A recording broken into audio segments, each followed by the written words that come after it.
Once again guys, welcome back to my YouTube channel. So dear, आज हम अपना अगला चैप्टर शुरू करने वाले हैं जो कि हमारा है क्वाड्रेटिक इक्वेशन। इट मीन्स द्विघात समीकरण। ये आपका चैप्टर 4 है, द्विघात समीकरण। एंड इसके पहले वाले लेक्चरों में हमने कंप्लीट अपना 3 चैप्टर का लिया है। तीसरा चैप्टर था हमारा pair linear equation have two variable, मतलब कि 2 चरों वाले रैखिक युग्म समीकरण।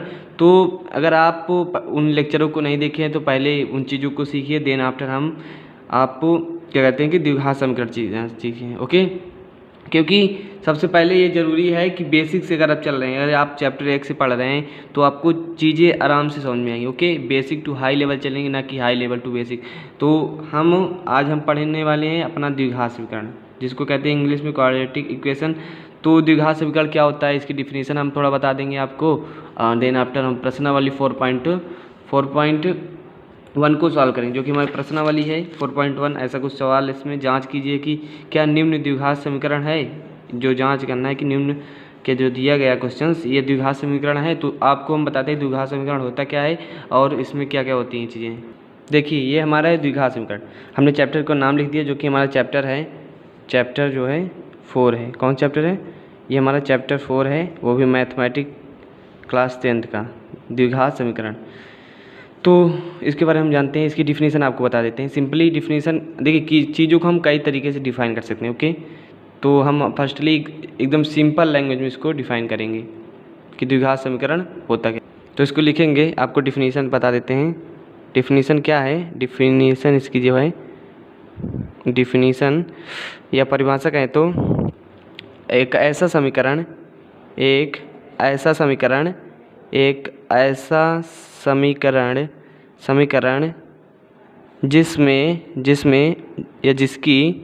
जिसमें चर एक ऐसा द्विघात कह सकते हैं, या एक ऐसा समीकरण जिसमें चर पद की अधिकतम घात जो मैक्सिमम घात होगी, अधिकतम घात, ऐसा समीकरण जिसमें चर पद की अधिकतम घात, चर पद कोई भी हो सकता है, ए हो सकता है, बी हो सकता है, एक्स हो सकता है, तो उसमें अधिकतम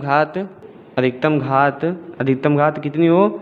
2 हो। तो ऐसे समीकरण को हम क्या करेंगे? द्विघात समीकरण कहते हैं। तो ऐसे समीकरण को हम द्विघात, मतलब कि एक ऐसे समीकरण जिसमें चर पद की अधिकतम घात 2 हो, तो ऐसे समीकरण को द्विघात समीकरण हम कहते हैं। ओके, तो इसको हम एक और तरीके से डिफाइन कर सकते हैं। एक और तरीका क्या होता है वो हम आपको बताते हैं।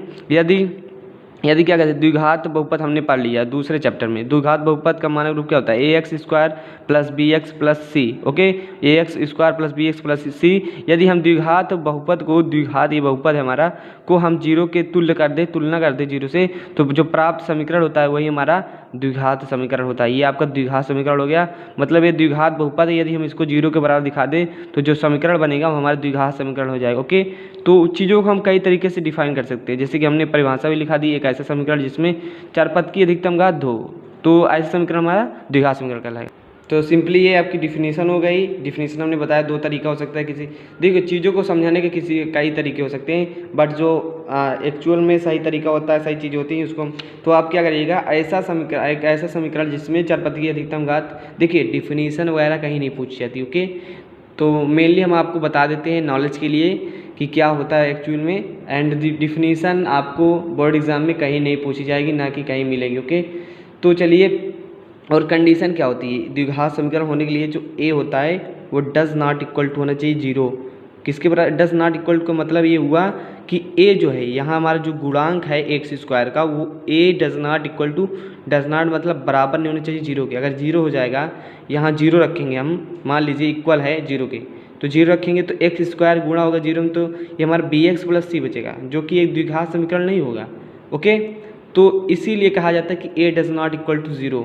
एक क्वेश्चन भी आ सकता है कि कौन सी कंडीशन में कि द्विघात समीकरण होगा, b does not equal to 0, c does not equal to 0 and a does not equal to 0। ऐसे करके ऑप्शन दे देता है और आपसे 1 नंबर में क्वेश्चन को पूछ लेता है। तो कई तरीके हो सकते हैं क्वेश्चन को पूछने का, बट आप चीज़ों को अगर ध्यान में रखते हैं तो कोई भी तरीके से चीज़ों को पूछे आप बता लेंगे। तो ये हो गया आपका मेन चीज़, द्विघात समीकरण होगा, जो कि आपका चैप्टर था। तो चलिए अब क्या करते हैं, हम अपनी प्रश्नावली 4.1 को सॉल्व करते हैं। जो प्रश्नावली 4. ये देखिए आपकी है NCERT बुक का। तो जांच कीजिए कि निम्न द्विघात समीकरण है कि नहीं। पहले देखिए द्विघात समीकरण जांच करना है तो फर्स्टली हम आपको कुछ एग्जांपल्स बताते हैं द्विघात समीकरण है या नहीं। ओके, तो चलिए हम कुछ एग्जांपल्स ले लेते हैं। मान लीजिए ये लिखा है हमारे पास x cube plus 3x square plus 4 equal to 0 and ये हो गया आपका 4x square plus 8 equal to 0, ये हो गया आपका। देखिए एग्जांपल्स हैं ये आपके, इसमें आपको बताना है कि कौन से द्विघात समीकरण है कौन नहीं। एंड ये हो गया आपका 3x square plus 4x equal to 0 and ये हो गया आपका क्या कहते हैं 4x प्लस 1 इक्वल टू 0। तो इसमें बताना है द्विघात समीकरण कौन कौन है। एक एग्जांपल और लेते हैं द्विघात समीकरण के लिए। ये हो गया आपका, मान लीजिए 3 × 2x square plus 6x plus 8 equal to 0। तो इसमें आपको बताना है द्विघात समीकरण है कि नहीं। तो द्विघात समीकरण के लिए कंडीशन क्या होती है, तो जो अधिकतम घात होनी चाहिए वो 2 होनी चाहिए। यहाँ देखिए, यहाँ हमारा अधिकतम घात कितनी है, अधिकतम घात हमारी 3 है। ये देखिए चरपद की अधिकतम घात x की यहाँ घात 3 आता है, ये द्विघात समीकरण नहीं होगा। एंड इसमें देखिए, इसमें क्या है, ये द्विघात समीकरण होगा। वो क्यों, क्योंकि अधिकतम घात जो है वो हमारा क्या है x स्क्वायर है, 2 है, इसीलिए द्विघात समीकरण होगा। ऐसे क्वेश्चन भी पूछ सकता है कि निम्न में से कौन सा द्विघात समीकरण है, ऐसे ऑप्शन दे देंगे और आपको उसमें कलेक्ट करना चुनना रहेगा कि कौन सही कौन गलत है। एंड ये देखिए ये द्विघात समीकरण है कि नहीं, तो ये द्विघात समीकरण नहीं है। क्यों नहीं है, क्योंकि भाई अधिकतम घात कितनी होनी चाहिए, 2 होनी चाहिए पहली कंडीशन। तो 2 तो है नहीं, यहाँ अधिकतम घात कितनी है, 1 है, तो ये भी हमारा द्विघात समीकरण नहीं होगा। एंड देन आफ्टर इसमें चलते हैं हम, तो ये क्या द्विघात समीकरण है या नहीं, आप बताइए इसको सोच के। तो ये हमारा द्विघात समीकरण है। क्यों, क्योंकि चरपद की अधिकतम घात जो है यहाँ x स्क्वायर है, तो हमारा ये द्विघात समीकरण हो जाएगा।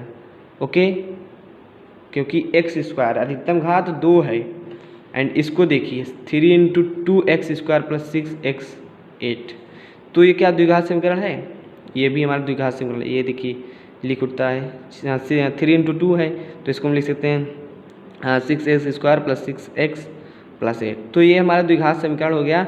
तो आई होप आप समझ गए होंगे कि द्विघात समीकरण कब होगा। ओके, तो ये आपका द्विघात समीकरण था, ये वाला पहला था, ये वाला एंड ये वाला।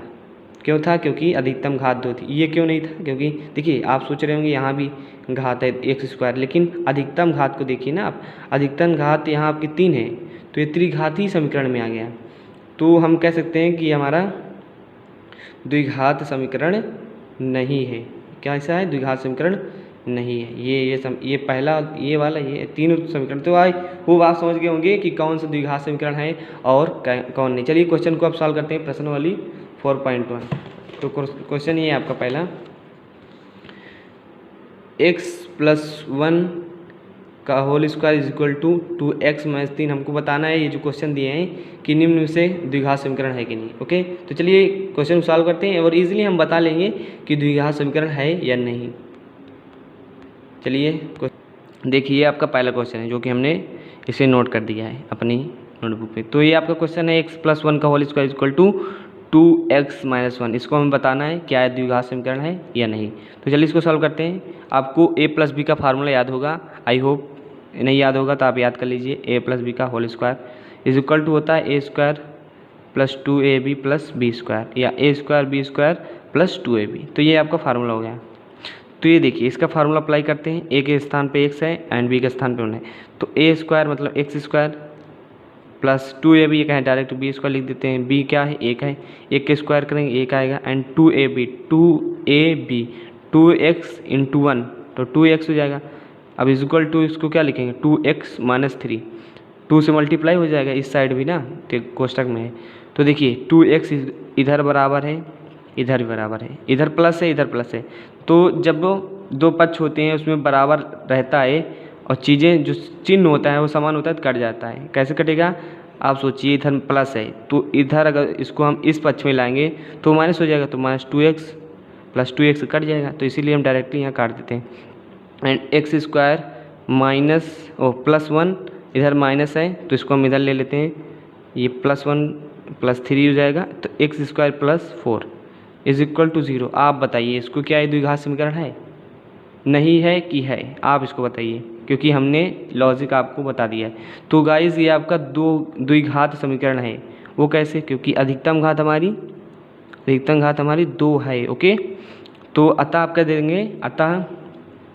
कह देंगे, चूँकि निम्न समीकरण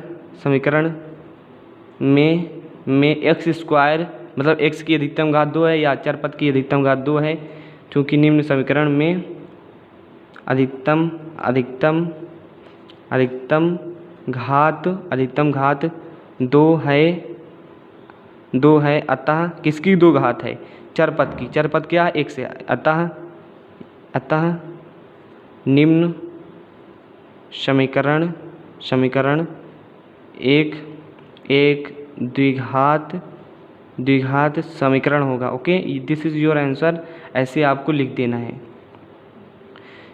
कि निम्न समीकरण में अधिकतम घात 2 है।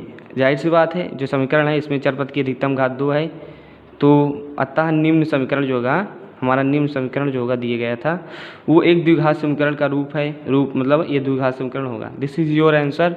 ऐसे आपको एज इट इज़ नोट कर देना है आपके क्वेश्चन में।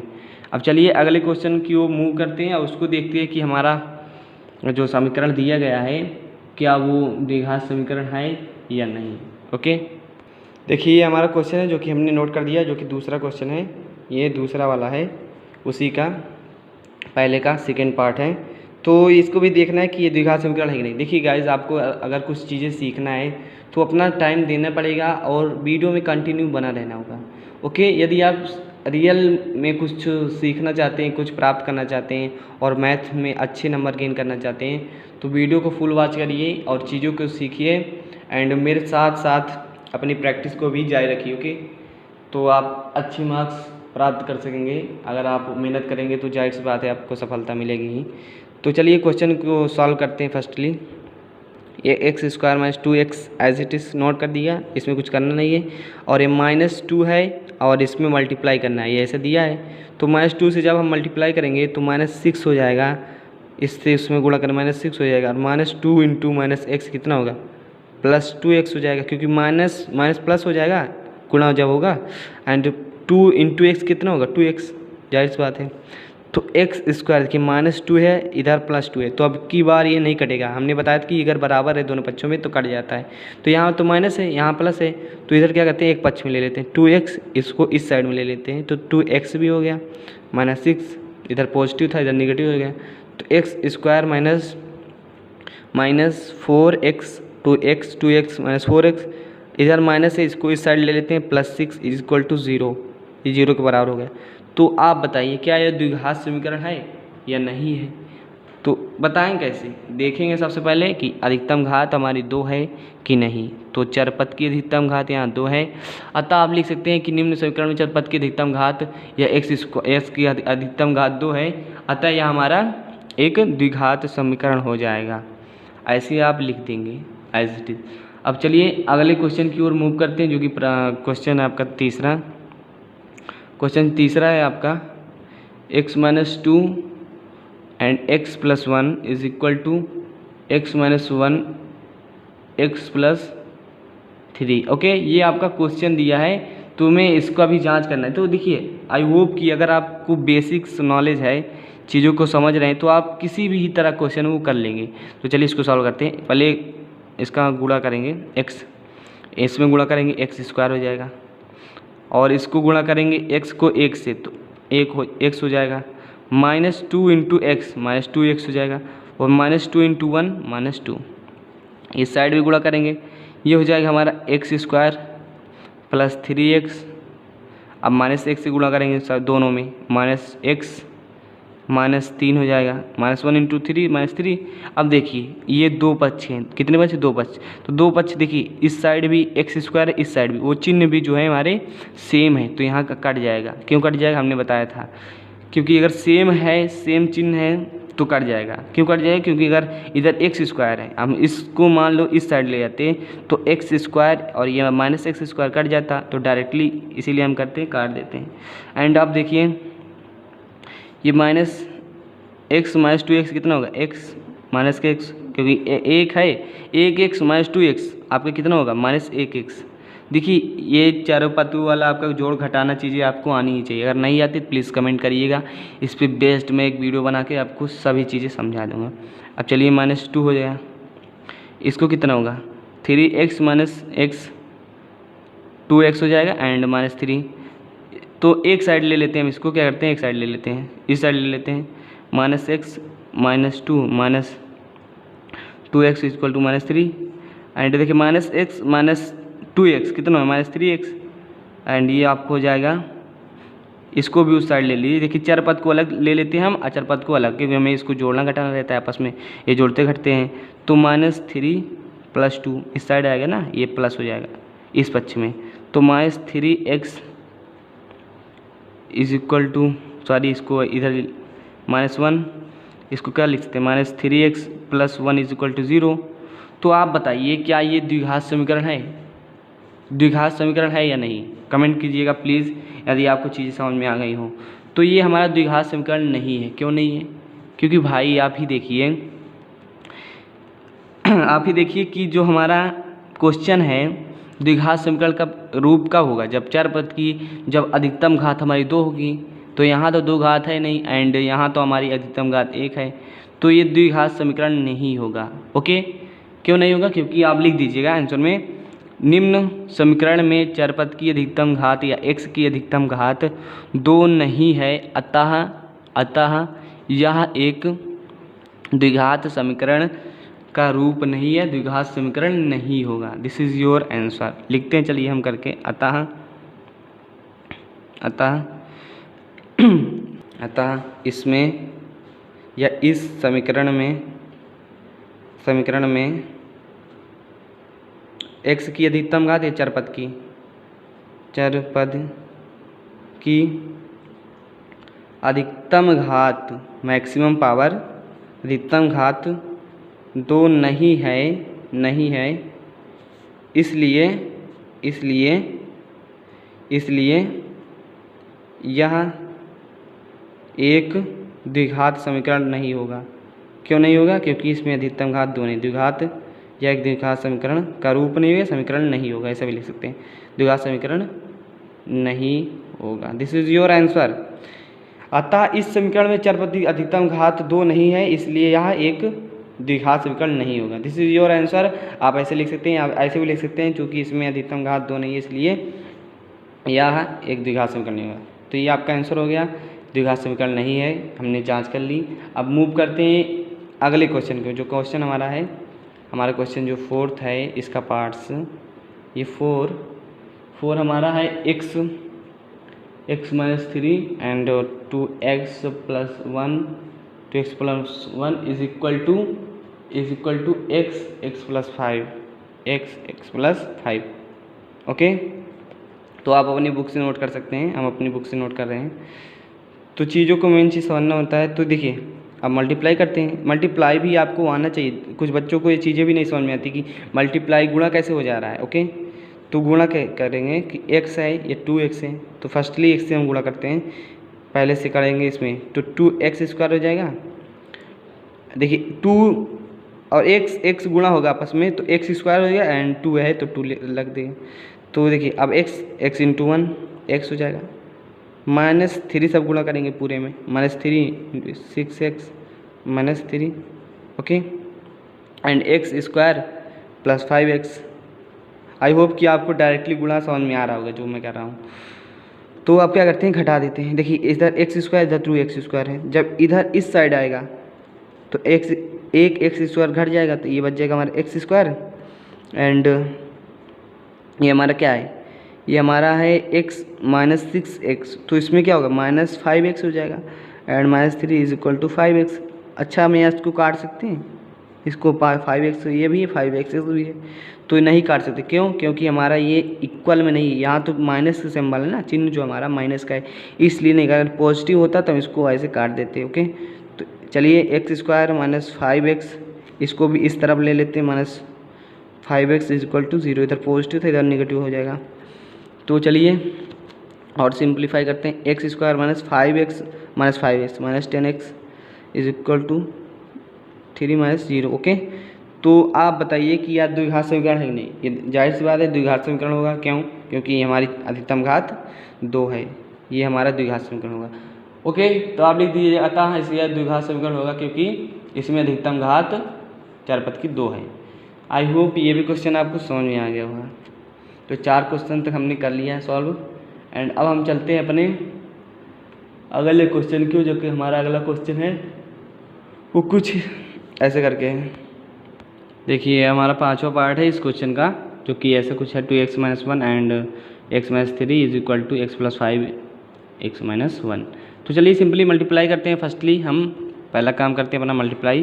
तो 2x को x करेंगे तो हमारा ये हो जाएगा 2x², इससे गुणा करेंगे। अब इसको इससे गुणा करेंगे तो -6x। ओके, अब माइनस दोनों से इसमें देखो हमने क्या किया, एक बार इसमें गुणा किया एंड एक बार इसमें गुणा किया, ये 2 बार हो गया। अब इससे हम दोनों में गुणा करेंगे तो -x हो जाएगा और ये +3। ओके, एंड इसको भी इसी से मल्टीप्लाई करेंगे तो x² एंड -x + 5x, अब 5 से कर रहे हैं -5। ओके, अब इधर है हमारा x², इधर 2x², तो इस साइड आएगा तो हमारा घट जाएगा, एक x में कमी आ जाएगी। तो इधर लिख देंगे हम x²। ओके, डायरेक्टली कर रहे हैं एंड -6x - 7x + 3। ओके, ये हमारा चला गया, हमने इधर घटा दिया डायरेक्टली। अब बचा है -x। देखिए -x + 5x कितना होगा, +4x। तो इसको हम लिखते हैं +4x डायरेक्टली। ओके, -5। अब देखिए अब वो चीज़ें एक साथ कर लेते हैं। x² - 7x है एंड ये +4x है। तो +4 जब इस साइड आएगा तो माइनस में हो जाएगा। तो -7x - 4x कितना हो जाएगा, -11x। एंड ये हमारा 3 है, ये -5 है। जब इस पक्ष में आएगा तो +5 हो जाएगा। तो +5 और +3 कितना होगा, +8 इज इक्वल टू 0। तो आप बताइए द्विघात समीकरण है कि नहीं, जल्दी कमेंट करिएगा प्लीज़। अगर आपको चीज़ें आ रही हो तो ये हमारा द्विघात समीकरण है। क्यों द्विघात समीकरण, क्योंकि हमारी ये जो अधिकतम घात है ये x² है, इसलिए ये द्विघात समीकरण का रूप होगा। ओके, तो द्विघात समीकरण हो गया हमारा ये, एंड हमने क्वेश्चनों की जांच कर ली। देखिए अब जो 6वां पार्ट है, जो क्वेश्चन है ये क्वेश्चन है, ये आपका क्या कहते हैं क्वेश्चन 6 है जो कि, तो इसमें क्या करिएगा आप इसको प्लीज़ कर लीजिएगा, ये द्विघात समीकरण है या नहीं इसको प्लीज़ कमेंट करके बताइए। क्योंकि देखिए हमने आपको क्या लॉजिक, क्या कॉन्सेप्ट है और द्विघात समीकरण कब होगा ये भी बता दिया है। तो इसको आप सॉल्व करिएगा। इसमें फार्मूला अप्लाई होगा a - b का, जो कि आपको याद होगा आई होप। क्योंकि हम बता देते हैं a - b का फार्मूला होता है a² + b² - 2ab। ये फार्मूला अप्लाई करेंगे तो इसको चीज़ों को आप सॉल्व कर लेंगे आई होप। अब चलिए क्या करते हैं, तीसरे वाले को सॉल्व करते हैं, ये वाले को। तो आपको इसमें फार्मूला की ज़रूरत है, फार्मूला आपको याद होना चाहिए। फार्मूला नहीं याद है तो हम आपको फार्मूला लिखवा देते हैं एंड आगे मूव करते हैं। देखिए ये क्वेश्चन है आपका, तो इसमें क्या करना है आपको, ये 7वां पार्ट है क्वेश्चन का। 6वां आप कर लीजिएगा क्योंकि सिंपली है, क्योंकि हमने 5 से 6 क्वेश्चन करवा दिए तो सभी क्वेश्चन जरूरी नहीं होते करवाना। मेन चीज़ होता है कि आपको चीज़ें समझ में आए, तो उसको आप प्रैक्टिस करिएगा। अगर नहीं आता तो कमेंट करिएगा, हम उसको अगले लेक्चर में बताने का प्रयास करेंगे। तो ये आपका क्वेश्चन है, यहाँ लिखा है x+2 का whole cube and is equal to 2x under question में और कोष्टक में x² - 1, इतना कुछ लिखा है। तो हमें एक फार्मूला मालूम होगा, बचपन से ही पढ़ते आ रहे हैं, a + b का होल क्यूब। ओके, ये फार्मूला होता है a³ + b³ + 3ab कोष्टक में a + b। ये आपका फार्मूला होता है a + b का whole cube equal to a³ + b³ + 3ab कोष्टक में a + b। या आप इसको सिंप्लीफाई कर सकते हैं, 3ab को गुणा कर देंगे तो 3a² होगा। तो आप इतना ही याद रखिएगा a³ + b³ + 3ab कोष्टक में a + b। तो चलिए यही फार्मूला हम अप्लाई करते हैं। अगर आपको नहीं याद है तो याद कर लीजिएगा। ओके, तो यहाँ पर फार्मूला क्या होगा, a³ a के स्थान पे x है यहाँ, तो a x³ + b b³ मतलब 2 का क्यूब कितना होगा, 2³ + 3ab 3ab, तो 3 × एक्स इंटू बी के प्लेस पे 2 है, कोष्टक में ए प्लस बी, तो ए प्लस बी यही हमारा होगा x plus 2 is equal to, इसको लिखेंगे हम अपना, तो ये क्या हो जाएगा 2x, एक्स या इतना यहाँ एक्स स्क्वायर है 2x क्यूब हो जाएगा, एंड ये हो जाएगा हमारा -2x। ओके, क्योंकि एक्स स्क्वायर है, एक घात इसकी है तो घात जुड़ जाती है तो एक्स क्यूब हो जाएगा ऑलरेडी।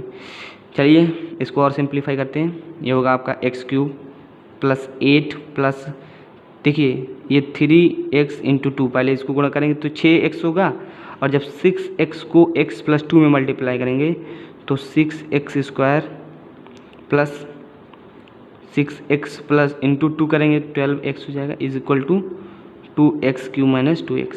वो कैसे हो गया, तो देखिए इतना का पूरा लिखा, ये 6x, ये पूरा 6x लिखा है, और 6x को जब हम इसमें गुणा करेंगे दोनों में तो हो जाएगा पहला 6x स्क्वायर एंड ये आपको 12x हो जाएगा। ओके, चलिए अब क्या करते हैं, हम घटा देते हैं, एक साइड में ले लेते हैं सभी को, तो चलिए इसको इस पक्ष में ले लेते हैं, इस पक्ष में लेंगे क्या होगा x cube plus 8 plus 6x square plus 12x minus 2x cube, इस पक्ष में ले रहे हैं, and plus 2x is equal to 0, ये प्लस था माइनस हो जाए, ये माइनस था प्लस हो गया। अब देखिए एक्स क्यूब घात यहाँ, एक्स क्यूब यहाँ, तो ये क्या करेंगे हम, इसको ध्यान से करेंगे क्वेश्चन को, तो x cube minus 2x cube कितना होगा -x क्यूब, एक एक्स क्यूब। ओके, एंड अब 6x स्क्वायर यहाँ है और x स्क्वायर कोई नहीं है तो प्लस 6x स्क्वायर लिख लेते हैं। अब देखिए घात पहले चरपद की घात से समान घात वालों में करते हैं क्वेश्चन को, तो इसको जोड़े घटाएंगे तो 6x स्क्वायर हो गया, अब ये 12x है एंड 2x है, ये 14x हो जाएगा, एंड प्लस 8 है और प्लस 8 में और कोई अचर संख्या नहीं कांस्टेंट, तो आपका ये प्लस 8 हो जाएगा इक्वल टू 0। ओके, तो इतना क्वेश्चन आपका हो गया है। आप बताइए कि क्या क्वेश्चन जो हमारा हमने सॉल्व किया, इतना हल किया है, ये क्या द्विघात समीकरण का एक रूप है? ओके, इसको आपको बताना है, तो आप सोच लीजिएगा, सोचने के बाद बताइए, कमेंट कीजिएगा कि द्विघात समीकरण का रूप है, तो हम आपको क्वेश्चन का आंसर बताने वाले हैं। तो आंसर ये कि ये द्विघात समीकरण नहीं है। क्यों नहीं है? क्योंकि आप भी जानते हैं कि चरपद की अधिकतम घात कितनी होनी चाहिए, 2 होनी चाहिए, बट गाइस यहाँ तो अधिकतम घात हमारी कितनी है, 3 है, ये दिख रहा होगा आपको 3 है, एंड आप सोच रहे होंगे एक्स स्क्वायर भी है, बट हमने कहा अधिकतम घात 3 है, इसलिए यह द्विघात समीकरण नहीं होगा। आई होप ये भी चीज़ें आपको समझ में आ गई होंगी कि द्विघात समीकरण है या नहीं। ओके, अब बचा है हमारा ये वाला, देखिए क्वेश्चन, ये क्वेश्चन हमारा है, कौन सा क्वेश्चन है ये, x cube minus 4x square minus x plus 1 equal to x minus 2 का होल क्यूब। ये भी सिंपली आप ही कर लेंगे, इस क्वेश्चन को आप कर लेंगे, और हम क्या करते हैं इसको सॉल्व करा देते हैं, क्योंकि यहाँ एक नया फार्मूला अप्लाई होगा a माइनस बी का होल क्यूब, जो कि आपको याद होना ही चाहिए, very very most important question, क्योंकि इसमें भी फार्मूला अप्लाई होगा, प्लस चीज़ें ये बतानी है कि द्विघात समीकरण है या नहीं है। देखिए क्वेश्चन हमने लिख दिया आपका, जो क्वेश्चन है हमारा वो है हमारा x cube minus 4x square minus x plus 1 is equal to x minus 2 का होल क्यूब। यहाँ कौन सा फार्मूला अप्लाई होगा पहले तो वो जान लीजिए, यहाँ a माइनस बी का होल क्यूब आपको मालूम होना चाहिए, a माइनस बी का होल क्यूब का फार्मूला होता है a cube minus B cube minus 3ab कोष्टक में a माइनस बी। ओके, तो ये फार्मूला आपको लर्न होना चाहिए, ये वाला, एंड जितने भी फार्मूले, क्योंकि आपको ये चीज़ें बेसिक्स आप पढ़ते आए हैं 8th में, 6th में, 7th में, 8th में, 9th में, तो ये फार्मूला यूज़ होता आ रहा होगा और आपको याद भी हो गया होगा, क्योंकि बहुत सिंपल फार्मूले हैं। तो चलिए फार्मूले को अप्लाई करते हैं। फार्मूला क्या होता है, a माइनस बी का whole cube, a cube minus B cube minus 3ab इन कोष्टक a minus b, x cube as it is, ऐसे इसको पूरा नोट कर देते हैं, x प्लस 1, सिंप्लीफाई इसको करना है, हल इसको करना है, तो यहाँ फार्मूला अप्लाई करेंगे a क्यूब मतलब x cube minus B cube minus 3ab, 3a क्या है माइनस 3a एक्स है हमारा, एंड ये b कितना है 2 है। ओके, माइनस 3ab ये इंटू में है, एंड क्वेश्चन में कोष्टक में हो जाएगा x-2। चलिए इसको और हल करते हैं एंड एक्स क्यूब हो गया हमारा -4x² -x+1 = x³ -8, 2 का क्यूब 8 हो जाएगा। 2 का क्यूब मतलब 8 कैसे, वो 2 को 3 बार गुणा करेंगे, जब 2 × 2 × 2 करेंगे 3 बार, 2 दूनी 4, 4 दूनी 8, इसका मतलब 2 का क्यूब 8 होगा।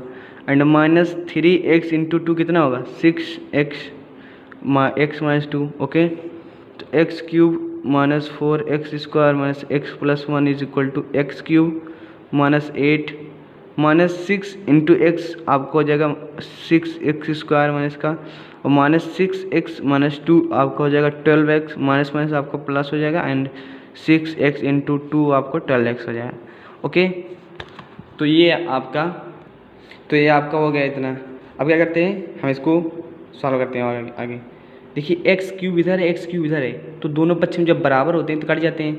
ये x³ है ये वाला, तो सिंबल जो हमारा साइन है वो भी बराबर है, तो ये हमारा कट जाएगा। ये इसको हम इधर लेते हैं, घटाएंगे तो भी 0 आएगा। ओके, सिंपल है। अब -4x² इधर लिखा है और -x+1, अब इसको इस साइड ले आते हैं सभी को। -8 है, इस साइड आएगा +8 हो जाएगा, -6 इधर आएगा +6x² हो जाएगा, एंड 12x है तो माइनस हो जाएगा इधर, क्योंकि इधर पॉजिटिव = 0, 0 के बराबर आ गया।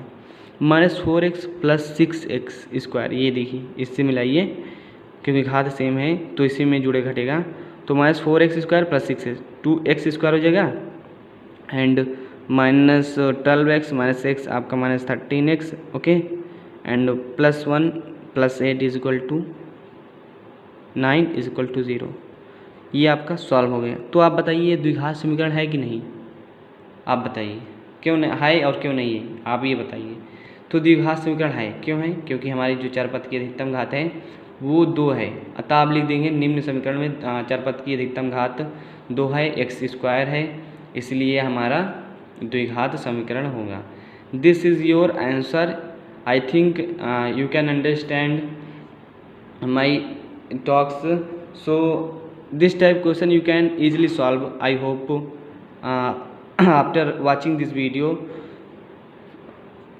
चलिए अब हम क्या करते हैं कि क्वेश्चन तो हमने सॉल्व कर लिया 8 तक के, ये जो क्वेश्चन थे आपके, ये सारी प्रश्न वाली इतने जो कि बेहद इम्पोर्टेंट थे, लगभग 2 नंबर के क्वेश्चन आते हैं और ज़्यादा टफेस्ट क्वेश्चन भी नहीं है। एंड आपके ये क्वेश्चंस बच्चे कितने हैं, ये दूसरा का आपका है, पहला, दूसरा, तीसरा, चौथा, तो इसको हम नेक्स्ट लेक्चर में कवर करेंगे। वो कैसे, क्योंकि आप एक चीज़ समझ गए द्विघात समीकरण क्या होता है, कब द्विघात समीकरण होगा। तो अब हम मिलते हैं नेक्स्ट वीडियो में, तब तक के लिए बाय बाय, और उस लेक्चर में हम इसको पूरा कवर करेंगे। आई होप ये वीडियो आपको समझ में आएगा, पसंद आया होगा। तो चलिए मिलते हैं अगले लेक्चर में। Thanks for watching my video guys. Okay.